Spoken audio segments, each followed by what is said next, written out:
Yo, what's going on, snipers, and welcome back to our New York Islanders franchise mode here in NHL 25. So last episode, if you did not catch it, we had the draft and re-sign stage, and I would say it was kind of an interesting draft for us. We did get some also solid prospects for our team, which is good, but we still have a little bit, obviously, of a problem, I think, which is kind of lacking a right defenseman on this team, which kind of sucks, obviously, but we are going to be trying to address that in this episode a little bit. As you can see, our defensive core looking pretty strong still, I'd say, in terms of young defensemen, because obviously everybody on this core is 24 and below. We just recently drafted a Schaefer guy who could potentially crack our lineup next season, which is pretty exciting. And in general, I think we have kind of still a pretty good young team for the most part, but I'm still obviously not too sure exactly what we're going to get into this upcoming season, but I'm hoping that this team simulates obviously better than last year. Hopefully we get some good jump up in overalls from guys like Jaskalainen, Ciofito, Michelli, obviously coming over from Seattle last year. Hopefully he can contribute this season and be a difference maker for our team. He is a pending UFA, so if he does actually play pretty good throughout the season, maybe there's a chance he could get a contract extension out of it. And then also from our goaltending perspective, we have Solovyov. We do not have a backup goaltender right now. That's one thing we're trying to upgrade as well this offseason, is find ourselves a new backup. So we will be looking through the backups in this free agent pool and trying to figure out which backup is the best one we want to bring in. But aside from that, like I said, we have a pretty solid young roster, and I'm expecting this team to probably continue to develop nicely this season. I don't know for sure if it's playoff bound, but we did just barely miss the playoffs last year. So I think there is a chance that we could maybe make it into the playoffs this year. That is permitted that we stay healthy and we get the best version of our team that we've gotten so far. So hopefully that's the case. We obviously will start the season simulation in this episode. So anyways, before we get into free agency, maybe making some trades and all that stuff to rework our defensive core a little bit, bring in maybe some more right-handers, let's get in your guys' comments and see what you guys have to say about last episode, and then we'll get all into those type of things. So the first comment is from Garage TV, who says, wish you would have traded for some picks for the players you had pinned. Definitely need a better goaltender, and personally think you should go for Timo Salo. So in terms of the right-handed defenseman, he's saying to bring in Timo Salo. Now the thing with Timo Salo, it would be nice obviously to bring in our former defenseman. We drafted that guy. We immediately flipped him to St. Louis for Mäkinen. The thing with him is he's actually a left defenseman that shoots right. So we would have to probably try and get him to learn the right defensive position, which is not really probably that tough, I would assume. But I don't really even know if St. Louis would want to flip somebody like this guy. This guy is obviously a big piece of their future on that blue line. To me, it just doesn't really make a lot of sense for them. He had a pretty solid rookie season with 11 points. Like, he's not too bad in terms of everything. Like, his first season, I'd say that's a pretty good numbers for a defensive defenseman. And then in the playoffs, obviously, he's never played in the playoffs so far, but he's been in multiple AHL seasons already at this point. So he's kind of developing rather quick, which is nice to see for them. So I think that trade worked out for both teams that Mäkinen won. Obviously, Mäkinen hasn't become that insane player that we're expecting yet, but he has been able to score goals. He's been able to pick up assists. So, obviously, I hope that Salo pans out nicely for St. Louis, but I don't think he's the player that we're going to look to bring in this episode, just because I feel like it'd be kind of weird, obviously, if a few years ago we literally traded him to them, and then we automatically tried to bring him back again because of the fact we need right defensemen. And like I said, also, since he's just a left D-man that shoots right, I don't necessarily want to try and get him to learn right D as well. So for now, I don't think I'll bring him in, but maybe in the future down the line when it actually makes sense, we could bring somebody like him in from the St. Louis Blues. In the last and final comment is from Sound Talk. It says, you drafted a low-lead sniper, so Carlson was worth the risk. The Devils took a player named E. St. Louis, which I'm sure is pronounced like Martin St. Louis' last name, but on the screen it looks like East St. Louis, which is a modern-day ghost town in Illinois. When looking for a trade, a right shot demon is preferable, but they need to at least be able to play it on the right side. Two Princes, somebody called the Spin Doctors, and I honestly had to look up who the Spin Doctors are, and I guess one of their first major well-known songs is called Two Princes, so if you're wondering what he's meaning, it's basically that. So but yeah, he's saying that basically that East St. Louis guy is kind of like a ghost town from Illinois, which is kind of funny. So that's interesting. Maybe that guy's career is going to be a ghost town too. Who knows? But maybe he could actually be a good player too for the Devils. But he was saying that they need to be able to play the right side and they have to be right-handed. So I was looking a little bit more in depth at the players available that are right-handed defenders, and there is a player in Montreal that's interesting to me. Now, I don't know for a fact that Montreal would want to move this player, but I think we might be able to work out some sort of deal with them. So I think obviously that's what I'm going to try and do. There was a defenseman that they had on the block that's actually a pending RFA, or already an RFA, I should say, that they don't want to re-sign. I don't know if they just have a cap problem. Like if we go to Montreal right now, they only have $2 million in cap space, so I think they need cap space, obviously. And if we are to trade for this defenseman, they should free up some cap space. And the defenseman that I'm wanting to bring in is Tatar. This Tatar guy, he signed for 2 years. He's a defensive defenseman. He's a right-handed shot, plays the right side. Like he kind of fits everything that I want, basically, out of a right defenseman. Like he signed for 2 years and then he's a UFA, so there is a chance that they might not be able to sign him. There is a chance that they also maybe want to hold on to him because once Ryan Bacher retires, obviously, they could obviously bring him in as that number one right D-man. However, I'm still going to try and make a trade for him. I think he's the guy I really want for the right side on our defensive core, and obviously by doing so, we are going to have to offload some defensemen on our team. And the player that I'm obviously wanting to offload is probably Pecker. Him and Salmelainen as a pairing last year was pretty damn dreadful. As you can see with Pecker, he was a minus 25. And obviously he just recently got that big contract extension. So I'm not really too sold on how his play has been so far, so I'm going to probably package him with, like, I'd say a defensive prospect, and I'd probably also throw in a pick, and I think we might be able to offload Pecker's contract and get ourselves that right defenseman. If we have to add more, I will probably add more, because honestly, at this point, we have a lot of assets that we can move out, so I might be okay with moving out some other prospects as well to basically get this right demon. But I think this guy's a big part of our future. I think he'd be a great defensive partner for somebody like Houghton, just because obviously Houghton being an offensive defenseman, having a nice shutdown DFD next to him sounds like a really nice plan. So I think he's definitely what I'm going to be planning to try and bring in here. If I go to find trade right now, I'm just curious if Montreal actually already has an offer in mind, or am I going to have to rework one myself? Like, I did have an offer for them, but I do want to see if they would actually throw me an offer potentially. They would, okay, but this is definitely not what I would give up. I'm not giving up Crane. I'm not giving up Latinen. Well, actually, I could give up Latinen potentially. Nielakainen I could potentially give up, but Crane definitely not. Mäkinen straight up, I can't do that, obviously, because he's one of our top 6 guys. Giordano Michelli in a 4th. That's actually not really that bad, but both those guys are roster players next season, so I wouldn't do it. Lisa Nielakainen in a 4th, I wouldn't do. Erickson and Latinen, honestly, is not bad either, but it's not what I would be willing to do. But I do think we do have the value that we could get somebody like Tatar for probably something that actually makes more sense for us. So let's go back to Montreal here and try and work out a deal with them. Like I said, they do have an RFA defenseman that's also on the block that's right-handed, so there is a chance that they are going to be trying to re-sign that guy. He is actually on the trading block, which is interesting. So technically, I could go for somebody like Engqvist instead now. The only thing with Engqvist, I don't think he's as good of a player. He is a DFD as well, low elite, but I would probably prefer the medium elite just because of the value and also the fact that he's definitely already an established defenseman. If we do trade for Tatar, that will free up roster or money space for the Habs to basically re-sign Engqvist. So I'm trying to do them a favor so that way they could hold on to this Engqvist guy. Obviously, it does make them a bit weaker, but we will try and work something out here for Tatar. Now, the players that I was thinking about moving in this deal, as I said, we do have a lot of defensemen. I obviously do want to try and throw in Pecker just because Pecker's somebody that they actually want, and I do not really like how Pecker played last year. I think we need a new top 4 defenseman, and obviously Tatar would be the replacement for Pecker. So I think obviously these two, flipping them would make sense for us. Not necessarily for Montreal, but it would make sense for us. Now, in terms of other things I'd be adding to this deal, they do have interest in some defensive prospects and other prospects. I could always give up Ulanov, who might not pan out, 54 at 19, but I prefer to wait and just see how that guy pans out first and foremost. But I was preferring to probably give them a defensive prospect just because we do have a lot of defensive prospects. Now, we do have a couple right-handers. We have Carlson, obviously, who we just drafted, 63 at 18. Walter's 65 at 19. That's not the best. And we do have Kasivi, who's a 71 at 19. Technically, getting rid of a right-hander is not really a good idea. But I think if I was to give out one of them, it would probably be Walter just because of the fact he's only 2 points overall better than Carlson.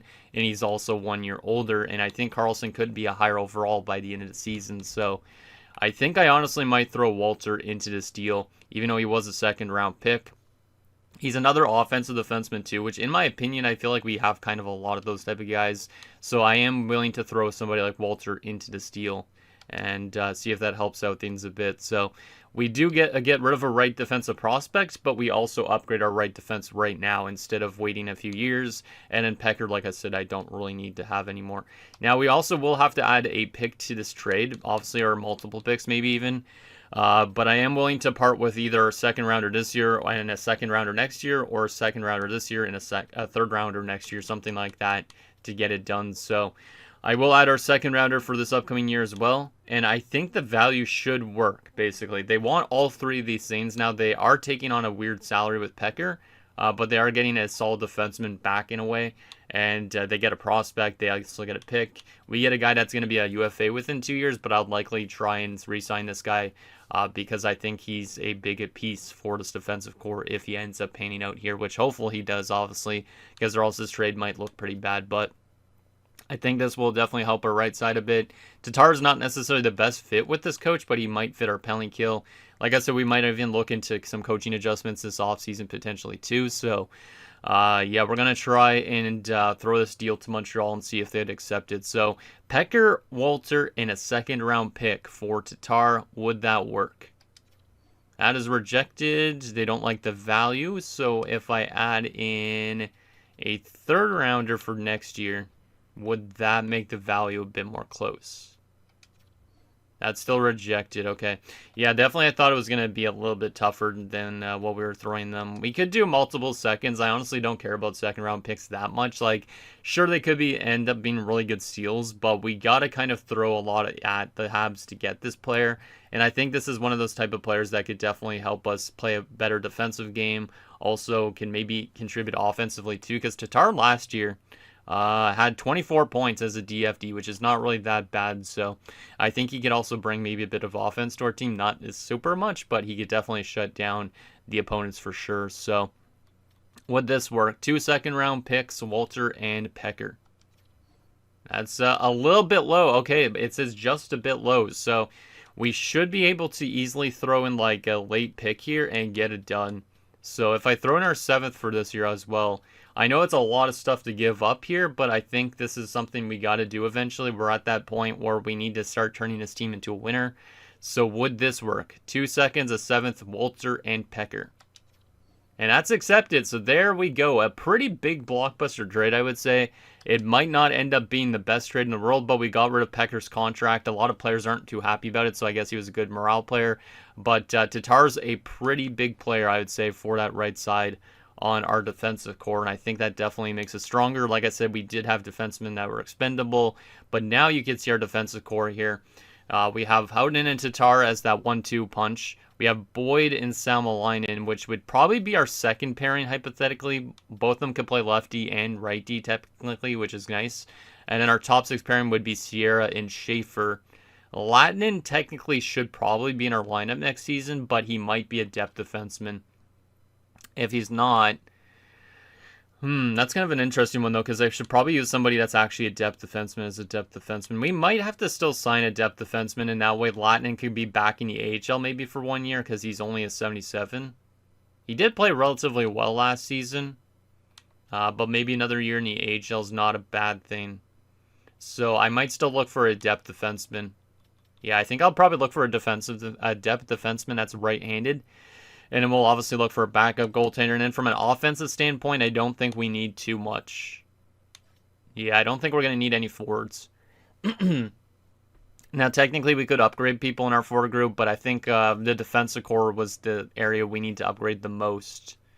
We do need definitely a backup goaltender, though, and a depth defenseman. So let's go ahead and see if we could find some of those type of players. Aside from that, I don't think there's going to be any other signings or trades this offseason, but maybe we'll make some other adjustments before the season starts. So in terms of free agents as a backup goaltender, if we go UFAs, I believe... who was the interesting goaltender? Oh, yeah, it was Igor Shesterkin, but he's listed, I think, as still as a starter. But he could drop off to a backup by the end of the season, next season. I know he's a lot older of a goaltender, but I think he could be an interesting backup to have here. Because I know obviously he's been a very solid goaltender for obviously the Rangers and all that, and Chicago in this series, I think it was, for San Jose. He could potentially be our backup. Or maybe I go for a younger option to potentially. Sven Franzen's actually listed as a backup. He did play as a starting goalie in San Jose last year. You know what? Maybe I'll go for the younger guy just because he's a younger option. I know he's kind of like what Bjarnason was like a few years ago when we brought Bjarnason in, but I don't mind giving a goalie like this 2 years at $2 million. So we'll try and bring Franzen in as our backup goaltender. And maybe that could solidify things a bit. Like I said, we could brought in Shesterkin, but I feel like he's maybe a bit too old. He might drop off a lot. So it's probably best that we just give this guy what he's looking for. Let's just do... maybe I'll just give him what he's asking for. I feel like that's not even that bad of a thing for a goaltender. 2x2, just to see how he is. And obviously, if he's good still here, we can hold on to him as our backup. But he's pretty much a stopgap, I feel like, until Hainsey's ready. So Franzen's immediately going to accept that offer 2x2. So we do have ourselves our new backup goaltender, so that's exciting. Hopefully that helps us win maybe a few more games. We do need a depth defenseman. We also kind of need a cap whale. I don't think we have any RFAs that are holding out right at the moment. Let me just double check here. If we go to RFA, yeah, we have no RFAs holding out. So we do need some cap whales. So we will sign ourselves a depth defenseman that will be a cap whale, and maybe we'll sign a random forward as well to basically just give us another cap whale if we need it. So if we're looking for a depth defenseman here, who do we want to go after as a depth defenseman? Probably somebody that's like 78 around. As like I said, Latinen could be in the NHL next season, but he also could be in the AHL. So somebody a similar overall to him would be probably good. And preferably right-handed. So probably somebody like this Ludeman guy might not be bad. Dennis Ludeman, he's a right-handed defenseman, offensive as well, which is kind of intriguing. Last year in the AHL had 26 points, plus 42. So he's a good AHL player for sure. He's never played in the NHL so far at this point. He is actually listed as a top 6 defenseman, though. So that's going to say no to me. Just because I don't want him as obviously not being happy with his ice time. Aside from that, anybody listed actually as a depth defenseman that's a 78? Schneider? Caden Schneider. Former Chicago Blackhawk. He's a left defenseman now. We're preferably looking for a right-hander. Beauchene, 77 to 27. I don't really want a real player, to be honest. I want a generated guy. Fisher, left defenseman that also plays the right side. Luke Prokop. Let's see, 26. Oh, Hoang. That might not be bad, actually. Hoang is a right defenseman. He is a real player. Offensive defenseman as well.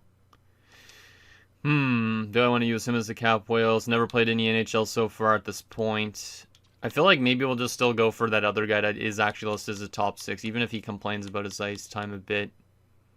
Just because he's a right defenseman. So, where was that dude? I think I'll bring him in instead. There's also this Sanchez guy, but he's a left defenseman. If this guy was a right defenseman, I'd bring him in. But we do need probably more right defenders on this team. So, let's go for Ludeman, even though he might complain about ice time. And I'm going to give him a 2-year deal as well. Might as well. It's only $875K. It's not going to hurt our bank too much. So, we'll bring him in. He accepts it immediately, which is nice. So we got our... Oh, I was going to give him a cap whale contract. God damn it. I'm not used to giving cap whales out still at this point in time. Let's find ourselves 2 random players that I could give cap whale contracts to. All these guys are going to be asking for their ELCs. Actually, let's just go through each position here maybe so that's easier. But we'll find some guys that could play in the AHL and make like $11 million to basically make us a bit more cap compliant. Unless there's a way we could trade for more cap, but I don't think there is, because I don't think there's going to be any huge name offensive players we could bring in this offseason. I mean, I could look into that just in case. You know what? Let's look into that just in case if there's any interesting players potentially out there on that right side of things. I don't know if I looked at the right wing last episode or not, because obviously right wing's kind of a weakness on this team still a little bit. Yeah, it kind of is a little bit. We kind of could use another good right winger on this team. So if we go over to the Ducks, they have Knack. They don't actually have that good of right wingers either. Boston's got Pasternak, but on a no trade clause. Aside from that, Buffalo, not really that much other than that Schneider guy. who's probably too much value for us. We already gave up a lot to get that defenseman, so I don't think we'll have a lot to give up for a good player. There is still Joe Ginla, who I know I was mentioned about. He did get an extension, though, in Chicago, so I don't think it really makes much sense because he was a pending free agent. Now he's got a 6-year deal in Chicago, so unfortunately, Joe Ginla will not be a guy we bring in just because, from a realistic standpoint, I don't think it makes sense. But aside from that, those guys are claused. Porter Martone's there, 3-year deal for him. Nagy's still intriguing to me, and I feel like they're kind of logging up that right side a lot. Because Martone getting in a contract is not what I was expecting. He was a RFA all last year, and now Nagy's potentially being a third-line guy for them on that right side. He does shoot left, though. So, maybe not, actually. I don't know if they're going to play this guy in the top 6. Yeah, I don't think they're going to play somebody like Nagy in that top 6. I was interested in Nagy. I don't know if the value is something that we could bring in, though. Because Nagy was intriguing, and one guy I was looking at last a few episodes. Former 3rd overall pick, though. Because getting somebody like that would be nice for the right wing. But we also want to give a chance to Michelli this season, potentially. So, yeah, I don't think I'm going to trade for him yet, but Nagy, if he's losing morale in Columbus because he's playing third-line minutes or something like that, that's definitely somebody I could look into eventually. So, yeah, I don't think I'm going to actually make any trades then. I think he could be somebody we look at the season, but right now I don't think it makes much sense. So let's assign ourselves some cap whales, and then we could get to the start of next season already, just because we've already wasted kind of enough time trying to figure out what we want to do in terms of that Tatar deal. But let's sign ourselves to some like depth options, I guess, that are like 77 or something like that. Young guys like Olsen here who's 26 maybe. I think Brett Olsen's a real player. I can't remember. I don't know for sure though. He never played an NHL game. Really good AHL player though. 82 points last year. So if this guy even doesn't play in the NHL, he could basically help our team to a Calder Cup win maybe in the minors. So we'll bring him in, and he will get a one-way deal basically just so we could give him a big-ass contract, and that way we can become a little bit more cap compliant here. So let's just give him 10.1, and you can play in the minors for our team. And then we need one more depth option just to be cap compliant, and that is going to be somebody relatively young again, maybe somebody that's been good in the AHL. Boychuk? Riley Boychuk, I feel like that's an actual player's name before I've heard of, but he was drafted in 2026, so Riley Boychuk has not been the best AHL player. 37 points is pretty solid. 5 points in 5 playoff games, so I kind of want to have guys that could help our AHL team potentially do better next year, so might as well do that. And we'll give him probably like 10 million as well. And then we'll probably look into the coaches a bit, like I was mentioning. We do also still, I think I need a QMJHL scout. I think it was in this series, right? Yeah, I'm pretty sure it was in this series that I need a QMJHL scout. So we'll look into a QMJHL scout because our last one retired, I'm pretty sure. And then we will also look into coaching staff because I might look for a new head coach potentially just to see if it helps out our team or not. That way we get the best version of our team. So if we go first and foremost to our scouts, let's see. I'm pretty sure we need a QMJHL one, right? Oh, apparently we have 2 spots available. So I could bring in another one too, potentially. Trying to see if there's any other areas. Okay, I do need another WHL scout apparently too. So let's sign a Q and a WHL one. So we'll sign these 2 A-minuses. So I got to remember these names: Fitzmaurice and Bertram. And we got to reassign them at the start of the season. There you go. Fitzmaurice and Bertram. So we'll bring those guys in as scouts or women, whatever they are. And we will look into some new coaches. So I am going to temporarily have to demote our head coach, I guess. Just because we might hire a new one. I should probably actually demote... maybe Bo Horvat. Actually, maybe let's demote the goalie coach for the time being. And in that way, we have a space available. Let's just demote all these guys down a slot as well. Just so that way we have that head coaching job open. Let's take a look and see which coaches we probably want to bring in. We want to bring in one coach at least just to try and rework things a bit for next season. I think there was a guy that was like 65%, wasn't there? Now there's some that are 62%, so maybe not. 64% is A minus still. That's not bad. Let's just go actually NHL head coach to make it a little bit easier here. So I can kind of see the actual guys that are listed as head coaches. So 64% of Michelli's not that bad. He's actually at the bottom of the list. And he's actually relatively cheap. So I guess he's relatively new of a head coach, I guess. How good is his teaching grade? A+. Coaching influence is not the best, though. I don't know if I want to coach with a good influence or what. Barney's 59%, so that's not even really that much better.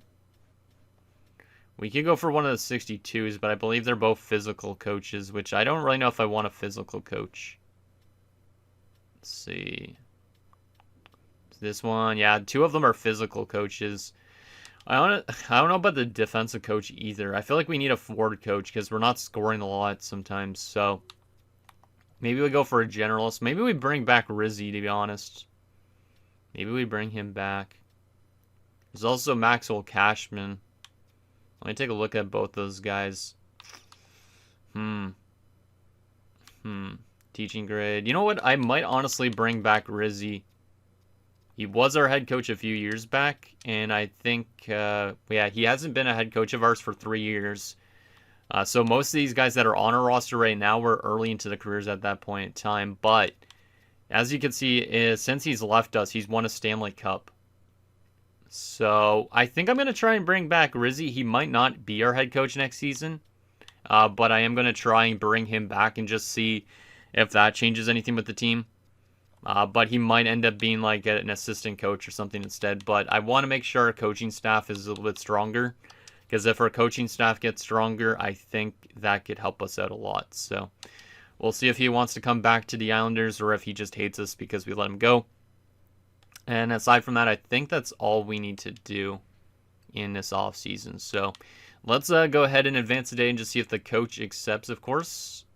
And there's our scout, Fitzmaurice. And our other scout should accept soon too. There's Rizzy. So Rizzy's back.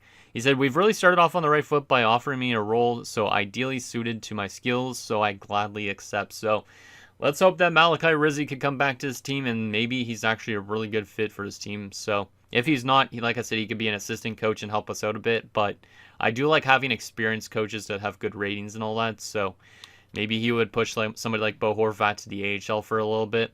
It doesn't really matter too much, but let's see about the scout. There you go. Bertram as well has accepted. So I don't think we need to do anything else this offseason. Like I said, we could trade for that Nagy guy in Columbus, but I want to see a little bit out of Michelli first. And if Michelli's not doing super well, Michelli maybe becomes more of a third-line guy for us, and then we'd look for, obviously, another top-line right-wing kind of guy. But I think right now our team should play maybe a bit better defensively, at least, because we have our right-handed defensemen and all that. So let's continue to simulate, and we'll get to the start of next season and see what we're situated like for the upcoming year.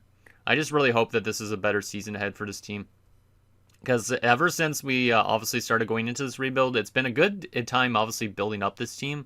But it's been a struggle trying to find this team's identity still. Like, we've been finding, like, really good diamonds in the rough in terms of drafting and all that, I feel like. But we just haven't found that glue to hold it all together and make us assimilate well. So hopefully Tatar's that type of guy for our defense, at least. Hopefully he is. And apparently Rizzy's a really good fit with his offensive core. Wow, okay. Well, this is a good start. Good start seeing the chemistry like that. Because if our chemistry is really good as well, that could play a big factor this season. So our goaltending tandem, Solovyov and Franzen. AHL will be Smits and Hainsey, both probably splitting time, which is kind of nice. Hainsey is very close to the NHL, which is also good to see. From a defensive standpoint, Tatar, Houghton, Salmelainen, Boyd, Sierra, Ludeman, and Schaefer. Ludeman's literally listed still as a top 6 defenseman. Latin still listed as depth, but I don't really know if I want to scratch somebody like Latin in the NHL. So I probably prefer to have a depth defenseman up here that's actually listed as a depth defenseman. Maybe I do use Yanila as depth. Yeah, I think I'll use Yanila as depth, and I'm going to send down Ludeman for now, just because I want somebody that's actually in that type of role So obviously we could call up Ludman at some point if we get into injury trouble. But right now it's just more because I think he'd complain about his ice time if he was scratched. And then in terms of our right wingers, we got Jaskalainen, Michelli, Wallace, and Niilakainen. So it's not bad. These guys are all kind of in their roles. Wallace is actually still a depth forward. Michelli is a third-line scoring forward, and Jaskalainen's a second-line forward. So we could still hypothetically use somebody like Nagy from Columbus, which is interesting. So if we did that, Wallace could obviously become maybe more of a healthy scratch considering Niilakainen's a fourth liner. So we probably could still upgrade this area. There is Cialafito who's actually going to be playing on the right side too, I think. So we will have to make some decisions with that, I guess. Left wing side of things, it's Frindell, Crane. Like I said, Cialafito probably should be on the right side of things. So if we did that, Leeson could play on the third line still, and then Olin could be a fourth line guy. So that's not too bad. Let me actually take a look at the AHL. Boychuk's a depth forward. We could potentially call up Boychuk as that upstairs depth forward. Let's just do that for now. Aside from that, Leg is actually a depth forward too. Damn. So shout out to Joshua Leg who's actually made it. Because some of you guys were not too sure if Leg would make it. But he's actually listed as a depth forward at 24. So I think I'd actually call him up instead. And then I would probably send back down Boychuk for the time being. That way we have some younger guy that actually could play as a depth option. Like him and Oland are depth forwards basically at this stage anyways. And then centers, Bjorkstrand, Mäkinen, Giordano is an 81. That's actually really nice growth from him. And then Eriksson. Eriksson and Giordano both are kind of competing for that third line center spot. Eriksson's probably going to take the third line spot because he's a scorer. Giordano's a checker, so probably Giordano's the fourth line guy. But we do have a little bit of a log jam on our team. Lindros is back in the minors. Leahy's still a minor scoring forward, but both these guys are very close to making the NHL too. So there's a lot of competition on this team. Like Kaminsky's even back in the AHL too. So that's kind of interesting. So let's just go best lines, see what we're situated like. But according to this, we should have Cialafito as a left winger, which I don't want. Like I said, I want kind of Crane up in that top six, of course. Michelli should get a chance in that top six potentially. We'll go something like that. We'll swap the two of these guys around just because of ice time purposes. Wallace probably could play. Who's scratched at the moment? Obviously Schaefer shouldn't be, but Olin and Leg could be definitely depth forwards for us. I'm okay with that.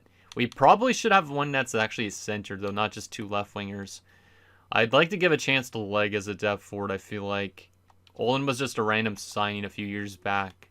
But Olin was also a depth forward for us last year.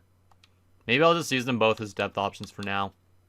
Obviously, I'll get Schaefer into our lineup here shortly too. But that chemistry on the forward group actually looks really nice. And that might help us simulate a lot better. From a defensive standpoint, though, this coach does not work at all.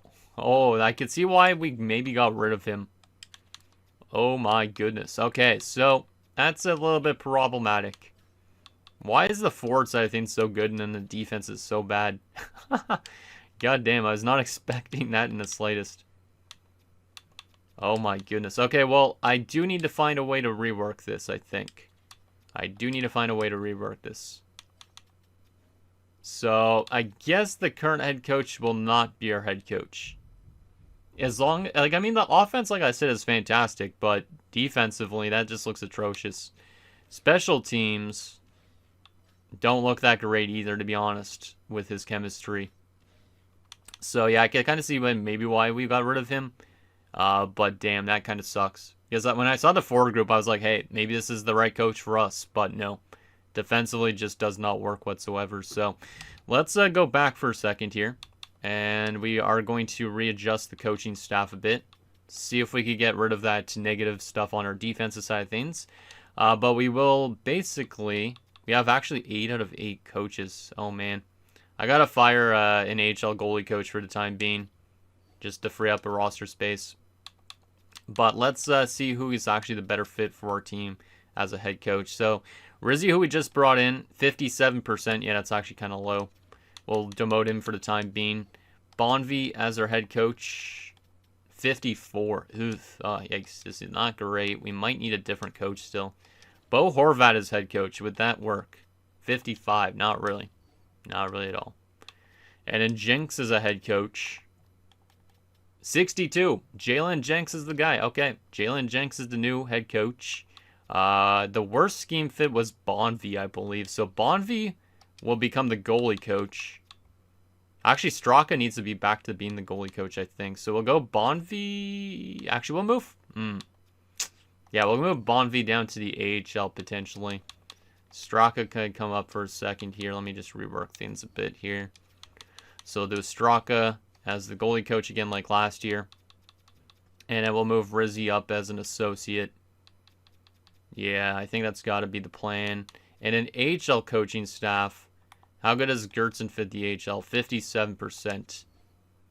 Let's just demote him for a second so I can see if Bonvie's a better fit for the AHL head coach. He is. We'll make Ray Bonvie the AHL head coach instead of the NHL head coach. And that's good. We just don't have a goalie coach now in the minors, but we probably should find one. So let's go ahead and do that and find ourselves a goalie coach again. So let's go teaching grade, and we'll bring you in. Zdenica, I know we just fired you, I think, if I'm not mistaken, because I recognize your name. Let's bring you back as the AHL goalie coach again. Just come back to the team. I know I just fired you, but we got to take you on a little bit of a reduced salary or something like that. Alright, so now we should have the best version of our team technically in terms of chemistry and all of that. So let's go ahead and look at the lines again. From an offensive standpoint, actually looks pretty good still with this new coach, so that's good. Defensively looks a lot better. Top pairing is actually a +2 as well, which is very nice to see. Obviously, goalies don't have chemistry. Special teams look pretty solid. Okay, yeah, this coach is definitely the coach, I think. And he could be a coach that actually works well with our team everywhere, which is good. So we do have our coach, which is also locked in now. And then from an AHL standpoint, I need to rework this a bit. Olsen doesn't need to be as high as he is because he's not even a prospect of ours. Trying to rework this so that way we could prioritize our young guys, technically. But it's kind of hard to prioritize our young guys sometimes as well. Let's go. Actually, wait a sec. That was lagged. There you go. Defensively... yeah, AHL looks pretty strong. Is there anybody scratch that shouldn't be? Rokan does have top 6 potential, so I should probably get him in, and same with Ellington. So I probably will end up scratching, not Amadio. I'll probably end up scratching the guys that we literally signed to $10 million contracts, just so that way we have more of our prospects in. Bathgate as a medium 9 maybe comes out. Yeah, I'll take out Bathgate, I guess, for Ellington. Might as well. Alright, so that is all good and ready to go. That's all good and ready to go. I think we have most of our guys on our forward group also in their roles, so that's kind of nice. We are a little bit weak maybe on that right side. I could move Ciofito up to the second line instead of Michelli if he doesn't perform well too. But aside from that, I think this team looks good. I think this is definitely more of a playoff team this season just because the chemistry is better. And I think the depth obviously is better too because Giordano jumping in is nice. He's actually listed as a third line checking forward, not a depth forward like some of the guys we had a few years ago. Neil Kainen's in listed as a fourth liner. So I think this team could simulate definitely better this season. And as I mentioned, the goaltending, Solovyov, Franzen, I think that's a bit of a stronger tandem than in prior years. So I think that is good. And now I need to go to our staff here because I do need to go to the scouts and make sure that we have them reassigned first. And it will simulate a little bit of the season, not too much because obviously this episode's kind of running a little bit long. But let's go change region on them. So we need one in the WHL and one into the Q. So let's go ahead and do that. I just like to always have like 2 scouts in each place in Canada and then same in the States. Europe is kind of a bit more of a mixed bag depending on which league it is. Like, it's sometimes good to have 2 scouts in Finland, 2 good scouts in Sweden, but you don't really necessarily need to have 2 good scouts in, like, say, the Czech league, I feel like. So, that's what I tend to do, basically, in terms of my setup. I also like to have technically 2 scouts in Russia a lot, so, because obviously there's a lot of generated Russian prospects. So, if you guys wanted to know how I set up the scouting, you could see 2 Russia, 1 Liga, 2 SHL, 1 Extra Liga, 1 NLA, 1 Germany. And then we have 2 USA East, Central, West, and then 2 in each of the CHL leagues. So I think that gives us a good little spread, and hopefully that helps us out in terms of finding more diamonds in the rough. So I think we're ready to get into the season. I don't think there's anything else I need to do. I guess I do need to technically, do some goals and stuff like that. Not necessarily for our players, but there is the coaching conversation. So we got to set this up properly for us to play good 5-on-5. So let's go preseason first and foremost. And we want to go 5v5 focused, because this will help out with our offensive awareness, defensive awareness. It does get rid of our speed, gives us have better puck control. So we are going to focus on even strength, and we'll see if that helps out our team in terms of finding that identity that we need during the regular season. So let's do that.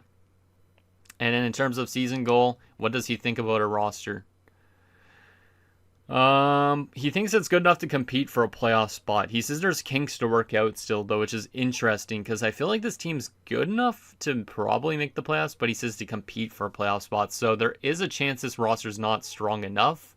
We definitely could upgrade that right side potentially as the season goes on. Like I said, bring in Nagy, and maybe we get rid of somebody on that right side of things. Like if Michelli's not panning out, move out Michelli, move out a pick or something like that, upgrade it into Nagy and Columbus. That could work. So, but he does think this team could compete for a playoff spot again. So who knows? Maybe we'll be closer to the playoffs than last year, which means actually making it. So our goalie coach has returned. Doesn't say anything about it, though. It does say that our staff chemistry is a bit low, so it's kind of funny, though. It would have been funny if the goalie coach was less like, you just fired me. Why would I want to re-sign with your team? So, but yeah, let's go through the preseason. And then, like I said, we'll simulate a little bit of the season, probably to like December the 1st, maybe even January the 1st if this episode's not super long at that point. But I do want to see basically how this team's doing at this point in time. Obviously, if we're not simulating that well, maybe we stop the simulation early because we don't want to simulate too much and then obviously miss the playoffs. So I think we'll get a better version of this team this year for sure with the new coach and obviously with the new young additions from the AHL. So 4-2-1-1 in the preseason. Damn, I almost said 4-2-1 for no reason, and I didn't want to do that, but whatever. All right, so preseason, we actually scored the same amount as we allowed, so I don't know about that. Power play percentage was good in the preseason, and penalty kill was average, so not a terrible preseason. Let's actually take a look at who did what in the preseason as well. Obviously, preseason doesn't matter at all, really, but it's good to see what's working and what isn't. So Bjorkstrand led the team in points. Yells Michelli on 7 points. Frundell on 7 points. Ooh, Michelli, I didn't even think of that. Okay. Phil Michelli, a good preseason. Does that mean he's going to be really good here? The fact that he's a pending UFA makes me think he could have a pretty big year for this team as well, though, because he might want to get paid a lot of money. So if he's money hungry, he's going to want to play really good, obviously. But looks like we got some okay depth scoring. There is obviously some plus-minus issues in the preseason, but like I said, it's preseason. We can't look too much into it. And then from a goaltending perspective, Solovyov wasn't very good, but Franzen actually made 15 saves in 40 minutes. Lost his only game, apparently, but didn't allow a single goal. So, shout out to Franzen, who did relatively well when backing up Solovyov. So, let's simulate to the regular season now. I'll take a look back at our lines again just to see if anybody's dropped an overall or anything. Because there probably will be some overall changes, my guess, at the start of the season. Usually there is. Let's see what we got. Ericsson's an 82 now, actually. Ooh, Ciofio's an 84. All right. He'll kind of drop back down to a 78, but he is still a fourth liner. Giordano's an 81, listed as a third line scoring forward now. There's still a little bit of competition. That's why I want Bjorkstrand as a winger. Like, we could still use him as that top line right winger, move Jaskalainen down, Michelli down, seal feed over to the left side. But then who would be my fourth line center? We'd have to call up somebody from the AHL, I think. Olin's listed as a third line checking forward now. What the hell is that? He was literally just a depth forward. Oh boy. Oh boy, that's a little bit worrisome. I might have to rework these lines a bit here. Trying to think logically what we could do. Let's see. if I was to readjust this here, and obviously use Sealfield as a left winger instead of a right winger, that's why I like his flexibility a bit. If I rework this to be something like that instead, Wallace is listed as a depth forward. He's already 24. So him and Neil kind of really don't matter that much, I guess. But I would have to use... Was Oland actually good at faceoffs? I don't feel like he was, right? Because I know he's just a left winger. 67. How good is Leeson on faceoffs? 68. Yeah, see, then we don't have a fourth line center if I did those adjustments. Unless I was to call up Lindros or even Leahy for that fourth line spot. I honestly am going to send down Oland, I think. Just because of that ice time. I know he's going to complain if he's in the NHL, so I don't want to go through a morale crisis on this team. So Oland would be going through waivers, which I feel like I'm okay with losing him if he gets claimed. I just wasn't expecting to get into this kind of situation, so we'll do that. He didn't even get claimed. Wow, I'm kind of surprised on that. Let's actually go with the AHL lines here for a second and rework this again a little bit. I was not expecting to have to rework this stuff before the start of the season, but it is what it is. So right wingers, no left wingers. We got Oland here. We'll get him into this spot, and we'll swap him and Amadio around. And power play, we'll get him onto the power play as well. But yeah, I don't really know if we want to use Bjorkstrand as a right winger again this season. Like I said, his quick draw makes me feel like I should use him as a center, but I kind of want to use him as a right winger maybe, just so we get guys into the right spots. Like the thing is, though, our center depth then definitely takes a huge hit, though, which is a bit of a risk. So I don't know if it's a good idea to do that even. Like if we go back to this, didn't Sealfield have actually okay face-offs or something like that? He does actually. That's actually not a bad option then. All right. So I could use Sealfield as a second line center. And then we could kind of... Giordano's face-offs weren't that good anyways, right? 74, that's not too bad. But I could do something like that. I feel like Giordano's going to complain about his ice time, though. Unless I give him some good 5-on-5 time or penalty kill time instead. Let me see. He actually is on the second line PK, so he might be okay. He might be okay. Let's try something like this instead of what we had at the beginning of the season. Or at the beginning of the preseason. We'll try this out. If it doesn't work, we could go back to original lines. But Sealfield literally could play anywhere. So putting him down the middle, I feel like next to Jaskalainen and Crane could be a really good thing for his offense. So we're going to try something completely random. Or we could go back to original lines if this doesn't seem to simulate well. But let's get to the start of the season and see what this team could do. And like I said, if they don't play good in the first 10 games, maybe we make our adjustments back to what we had. But I think it just gives us a bit better solidity in our lineup in terms of our center depth, and also our right wing depth is a bit stronger if we use Bjorkstrand as a right winger. We could still use him as a top line center and move Mackin into the wing maybe, but I don't really know.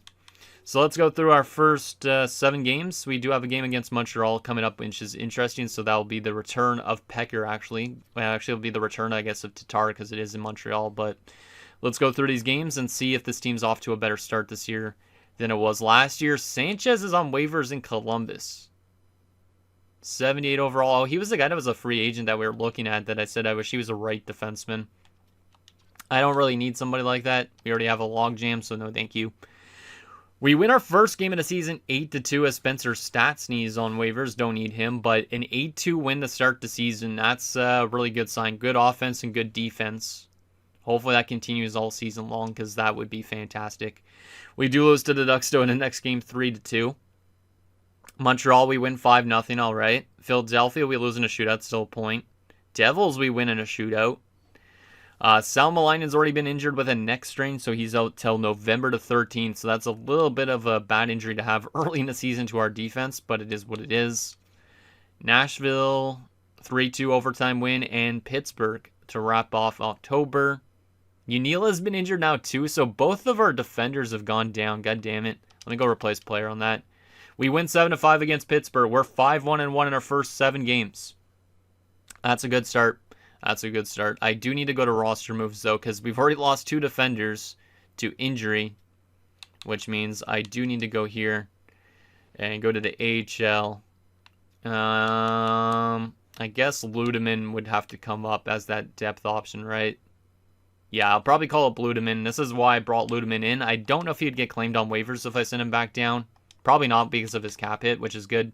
But we'll call Ludeman back up, and he'll get to play a few games while we wait for a defenseman to return, basically.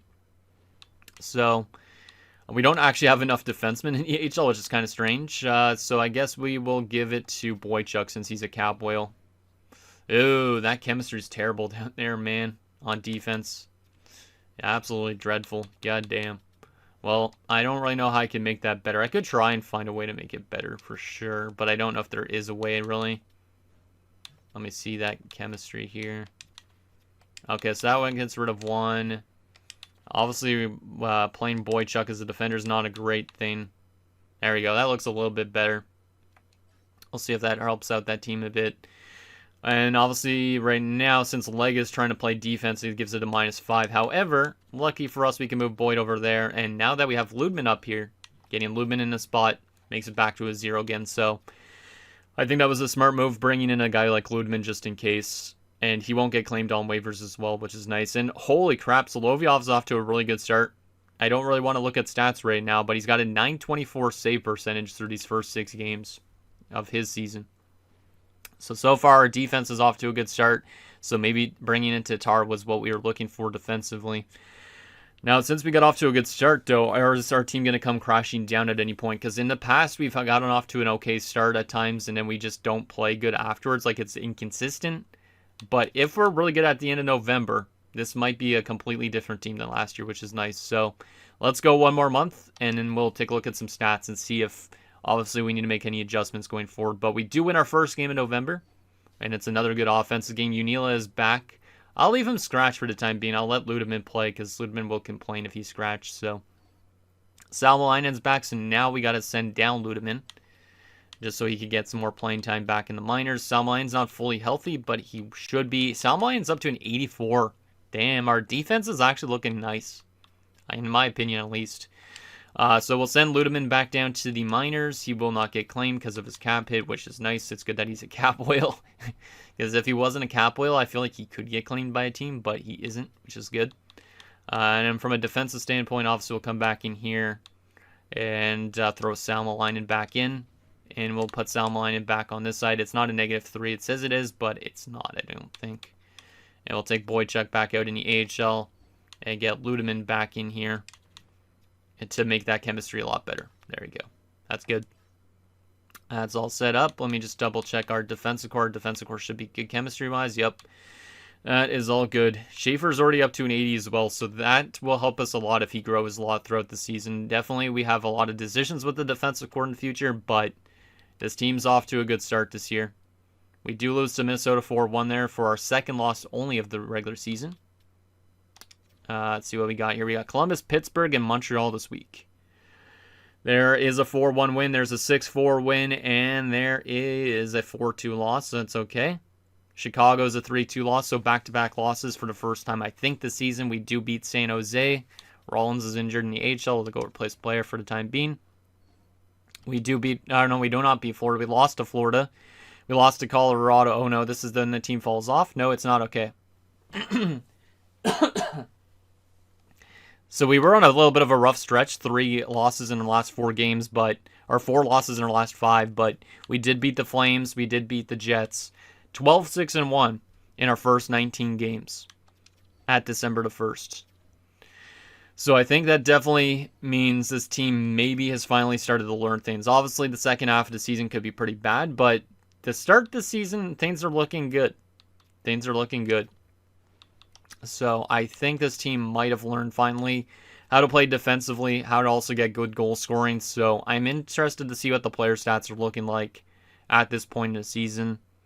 Apparently the Flyers are 15-1-2, which is absolutely outrageous, leading our division. So it's still a tight race, of course, in the Eastern Conference. But if we were in the Atlantic, we'd be actually in a wild card spot, which is kind of weird. So at least we don't have to deal with the Atlantic Division that much. But Let's take a look at some player stats so far this season, see what's been going good for this team at this point in time, seeing if we're finally starting to get our offense going and all that. Actually, in terms of our team stats, things are looking a lot better. You can see here, we are the 4th best offensive team in the league, 4th best defensive team. Our special teams are 14th and 10th, so not too bad on the special teams, but very good 5-on-5 plays. So our team, obviously, since they were 5-on-5 focused in the preseason, that might have changed things too a little bit, which is good to see. So let's take a look at some player stats. So far, Bjorkstrand's already on 23 points through 19 games. So Bjorkstrand maybe became our best player on this team. He is playing on the right wing instead of the center core. We could move him back to center at some point, but I think obviously him being a first-line guy is important. He's had a pretty good start this year. And once his contract ends, he will probably get a 8-year deal if we could make it work for our team. Makinen's also been very good this season so far, so the young guys are starting to actually produce well. Both these guys are point per game and above. Ericsson's actually having a pretty solid start to his second season, 9 points so far. And Giordano in his rookie season already has 7 points. He is not happy with his ice time, though. That's the one thing. So I might have to move Giordano to like first line PK or something like that in order to actually make him happy. It's just really hard to slot him in. I could use him as a left winger hypothetically, and then we could scratch somebody like Wallace instead. That could be a play. Because I get Giordano up to the third line left wing. We basically play Lindros as the fourth line center. And then Giordano's getting a little bit more time 5-on-5. Wallace is scratched instead. That's probably what I might look into for next episode. And then from a left wing perspective, we got Frendell on 18 points. So Frendell's return to form, good plus minus as well. Ciofito has been pretty good as a second line center. He is shooting 24% right now. Like, he doesn't shoot the puck a ton, but he's got 7 goals already on the season. Crane's on 15 points. He's only got 3 goals, though, which is a bit weird for him.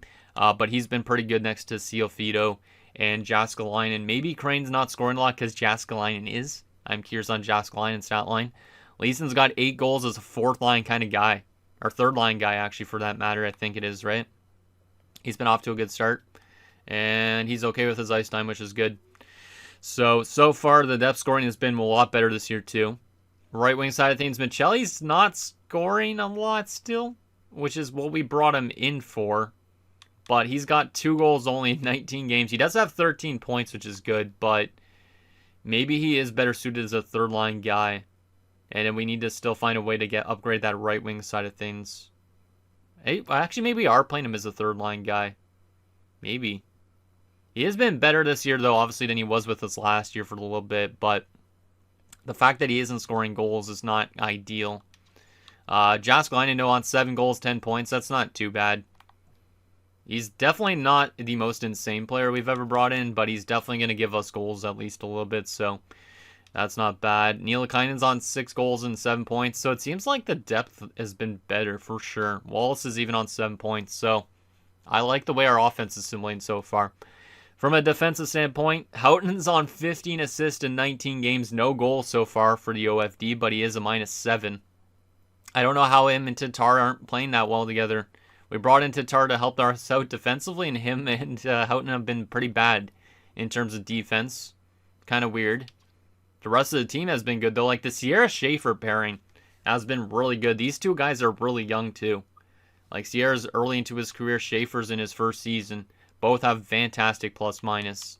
Salmelainen's been good this year. Boyd has been good. So those guys work better together, obviously, than what Pecker worked with. But that top pairing, for some reason, the plus-minus isn't good. So maybe I move somebody like Boyd to the top pairing with Houghton again, and Tatar plays with Salmelainen. I don't know exactly. From a goaltending perspective, though, we have Solovyov on a .917 save percentage and Franzen on a .909. So our goaltending is definitely playing a lot better than it has in the past as well. Solovyov did get off to a good start last year and then fell off, so I'm hoping that isn't the case this season. But maybe since he's finally getting paid some money, he's actually playing like a good goaltender. So shout out to Solovyov. Hopefully he continues this season off to a good start. So in terms of AHL, any good numbers? Wow, Smits has a .929 and a 7-1 record. Okay, so the AHL team's assimilated nice, which is good. Pratt's been good offensively. Same with Ludeman. Ludeman, when he was up here, had a goal in 3 games. Not bad. Latin's on 9 points. He should be almost back in the NHL soon again, hypothetically. All right. Ellington's been not that good offensively. Looks like we're just a good defensive team in the minors. Leahy's actually over a point per game, and Kaminsky too. I think Leahy's going to make the NHL soon. I think he is. Obviously, that offensive awareness still hasn't grown a lot, but I think he could make the NHL next year. He's definitely a good AHLer, but he hasn't found that at the NHL level yet. So, interesting. Let's take a look at stats around the league quickly as well, even though we're early in the season. Just because I'm curious on who's leading the league right now. Connor McDavid, 36 points. God damn. Same with Jack Hughes. All right. And Nick Suzuki in Winnipeg. I thought he was still in Montreal. What about defense? Minyukov is over a point per game. Noah Dobson's over a point per game still after leaving us, which is funny. Goalies. Zikov in Boston. All right. Rookies so far. Westcott in Utah. It's been an interesting season. Our team's definitely off to a way better start than it has been in the past, especially 5-on-5. So I think this team can make it back to the playoffs this year. I think we can. We just obviously got to find that consistency and keep playing good offensively and defensively, and we'll end up making it there. Obviously, there's a little bit of worrisome plays like Michelli not scoring a lot of goals and all that. But from a general standpoint, I think everything's been working out well. And yeah, Michelli is that third line guy, so maybe that's why he's not scoring a ton of goals. But I think using Bjorkstrand as this right winger maybe makes more sense because he's been leading our team in points. Now, if we wanted to, we could always move him to center, Mackinnon to the second line center, Ciofito back down to the third line. But so far, like, this third line's been pretty good for us too. So I don't feel like there needs to be any huge adjustments in terms of how everything's set up. So anyways, guys, that's going to do it for this episode of our New York Islanders franchise mode. So in next episode, we will continue to simulate more of the season. We'll probably simulate up to a day before the deadline. And if our team is still like in this situation, obviously we're going to try and make our team a playoff team. If for some reason we fall off a cliff, obviously maybe we don't. But I think this year this team can make it to the playoffs. And I'm very excited to see what this team can do the rest of the year. So saying that below, and I'll see you guys next time.